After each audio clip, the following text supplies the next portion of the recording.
Ya, selamat siang untuk kita semua.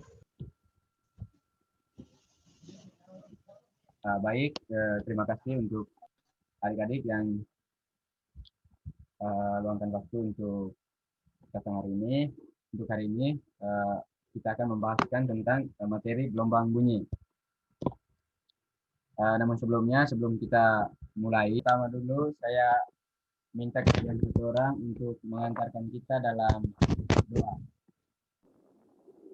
Saya minta saudara Yenji untuk mengantarkan kita dalam doa. Kita langsung saja. Dan dulu.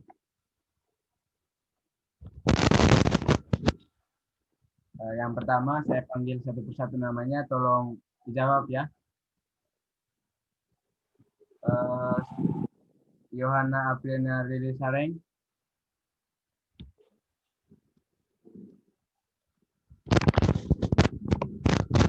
Ya, ada.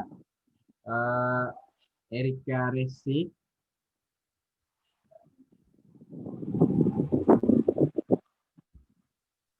Hadir, Pak. Ya, hadir.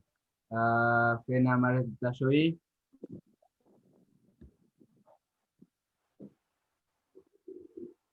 Ya, hadir. Kemudian Yasinta Liveto. Hadir, Pak. Ya, hadir. Kemudian Yenji Tule.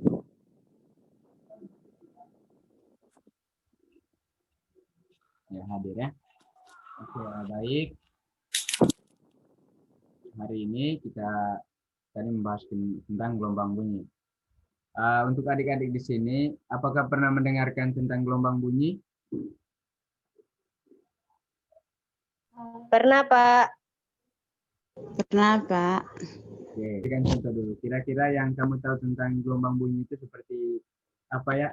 Mungkin dalam kehidupan sehari-hari kamu pernah menemukan itu, ya supaya satu orang memberikan contoh dulu. Ya, baik.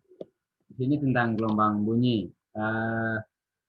Baik, yang perlu kita bahas nanti tentang gelombang bunyi itu yaitu tentang kira-kira pengertian gelombang itu apa, kemudian sifat dasar gelombang bunyi itu apa, kemudian karakteristik gelombang bunyi, kemudian cepat lambat gelombang bunyi, kemudian efek Doppler. Nah, di cepat lambat gelombang bunyi nanti di sini juga kita akan menjelaskan tentang bagaimana cepat lambat gelombang bunyi itu bisa cair dan bagaimana cepat lambat gelombang bunyi itu di gas dan bagaimana cepat lambat gelombang bunyi itu di saat padat. Nah, baik yang kita lihat pertama yaitu pengertian gelombang bunyi. Pengertian gelombang bunyi, mungkin dari adik-adik ada yang tahu?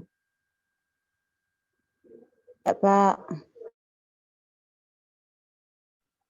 Saudari Vena?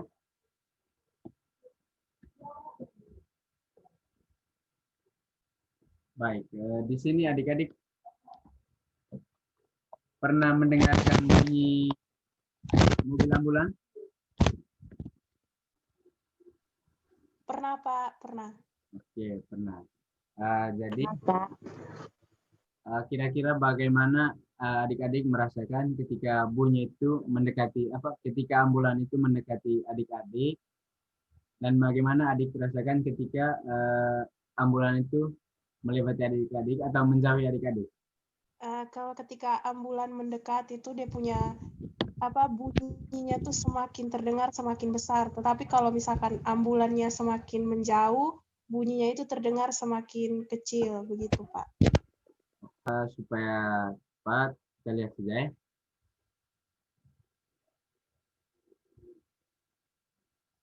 Ya, pengertian gelombang bunyi.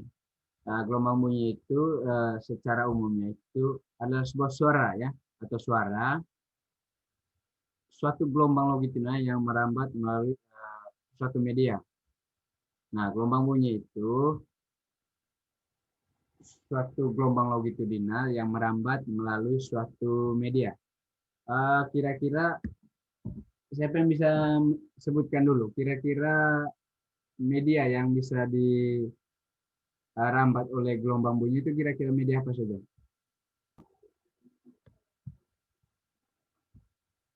Iya, Pak. Yang ketiga, Bapak. Ada yang ditule, ada tersia. Nah, jadi baik. Udara, Pak. Ya. Udara, Pak. Halo? Udara. Ya, udara. Ada lagi. Udara. Setelah udara apa lagi? Air. Dan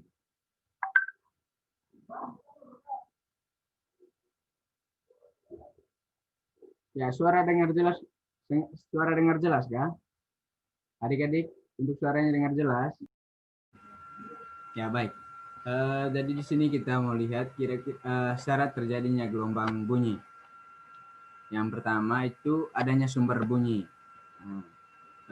Suatu gelombang bunyi itu dapat terjadi jika ada sumber bunyi.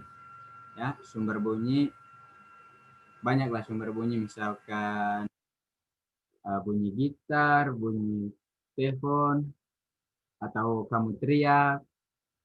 Ya, kemudian adanya syarat yang kedua itu harus ada media perambat. Nah, harus ada media perambat.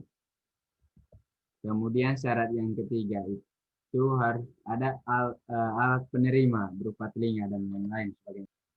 Ya, yang berikut kita akan membahas tentang sifat dasar gelombang bunyi. Nah, sifat dasar gelombang bunyi seperti adik-adik lihat di layar. Yang pertama itu dapat dipantulkan.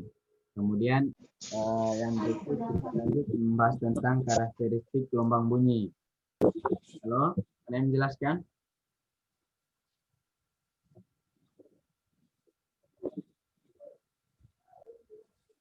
Ya, yang berikut kita akan membahaskan tentang cepat lambat gelombang bunyi. Baik, yang berikut kita jelaskan tentang efek Doppler. Ya, dalam kehidupan sehari-hari, apakah adik-adik pernah menemukan gejala efek Doppler? Nah,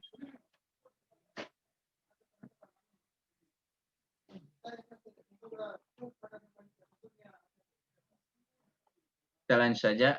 Efek Doppler ini ditemukan oleh Christian John Doppler pada tahun 1842. Karena itulah selanjutnya efek Doppler ini dikenal dengan sebutan efek Doppler ya. Di sini ada dua kasus. Yang pertama itu kasus pertama pendengar diam, sumber bunyian mendekati. Kemudian kasus yang kedua sumber bunyian diam dan pendengar yang bergerak, entah mendekati atau menjauhi. Nah, rumus umum dari efek Doppler itu seperti adik-adik lihat di layar. FP atau frekuensi bunyi yang diterima pendengar sama dengan V plus minus VP per V plus minus VS kali frekuensi sumber bunyi. Nah, kenapa harus V plus minus di sini? Penggunaan plus minus ini tergantung apakah bunyi itu mendekati sumber bunyi, apakah pendengar ya, apakah pendengar itu mendekati bunyi atau menjauhi bunyi. Seperti yang dilihat di bawah itu, tanda plus itu digunakan bila mana kecepatannya berlawanan arah. Ya. Kemudian tanda minus itu bila mana digunakan untuk kecepatan searah ya, kecepatan searah. Ya, baik adik-adik, kita lanjut. Ini sudah mati lagi jaringan tadi karena waktunya hanya untuk ini jaringan 30 menit saja ya. Baik, kita lanjut. Ya, baik. Saya akan bagikan dulu satu contoh soal ya. Bisa? Itu tolong perhatikan contoh soalnya. Ya, itu tadi ada tampilan di YouTube. Contoh soalnya. Ikut kita lihat LKPD ya. Saya akan share sebentar. Yang perlu adik-adik siap nanti bahwa siapkan. Oke, yang pertama isi penuh, yang kedua isi setengah, yang ketiga tidak usah isi. Tidak usah isi air. Yang adik-adik harus cari nanti. Yang pertama, bagaimana saat memukul gelas yang berisi air penuh. Itu yang pertama. Kemudian minggu depan itu kumpul. Iya, Pak. Baik, Pak. Soal evaluasi nanti saya akan share di grup sebagai tugas mingguan ya. Baik, mungkin untuk hari ini cukup sekian dulu. Minggu depan ya tetap kerja pekerjaan di rumah, kemudian untuk praktikumnya juga dikerjakan dan tugas yang saya berikan sebentar dikerjakan ya. Untuk minggu depan kita lanjut tentang intensitas ya, intensitas gelombang bunyi. Catat ya supaya adik-adik nanti tetap cari share di Google untuk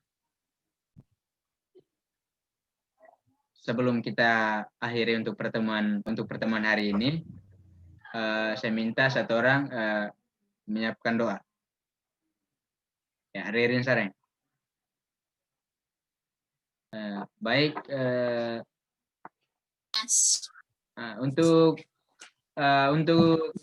PR dan percobaan minggu depan ada yang perlu ditanyakan? Yes, Pak. Sudah pas? Sudah, Pak. Sudah pas. Oke, bisa dikerjakan ya, bisa dikerjakan. Bisa, Pak. Bisa. Oke, terima kasih. Ya, selamat siang adik-adik. Selamat siang, Pak. Siang. Oke, selamat siang.